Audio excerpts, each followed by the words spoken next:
Thanks for joining us in this edition of Renovation Time. We're in this beautifully renovated kitchen. We're just going to dedicate this time to this area here, the OTR and the stove. So the first part is the over the range. So when you're ordering one, they're typically always 30 inches, and a lot of people like them over top of the stove. Now, the reason they like them over top of the stove is they're out of the way, they're easy to access, and instead of having a microwave on your counter, which a lot of people still do, it's now over the stove and completely out of any space. So it gives you more counter space. Some people, though, don't really like having an actual OTR, and the reason they don't like it is it's too high for them. So when they're taking something that's hot out of the microwave and putting it on a counter, they're worried about it, obviously falling. So when we do that, we'll usually put a microwave area in the pantry or still on the counter or build a shelf. Stove-wise, this is another really important feature that a lot of people ask us about. So this is a slide-in stove, or a built-in stove.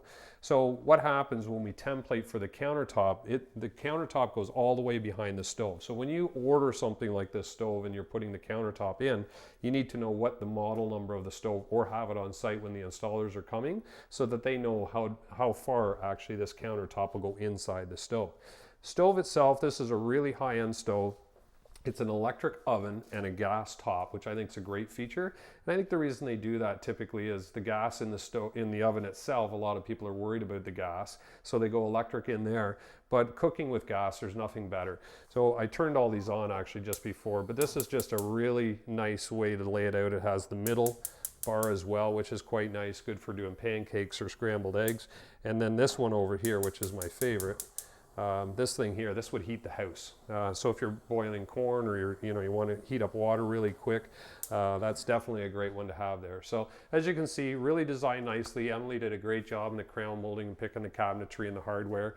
And it's a good working area right here. Stove's out of the way. And obviously we have the fridge as well. So once he gets his table in here, he's going to be ready to go, and he can enjoy the weekend in his new kitchen. Renovation Time is brought to you by Andon Kitchen and Bath Center. Visit their showroom at 1985 Lansdowne Street West, just west of Braley Drive.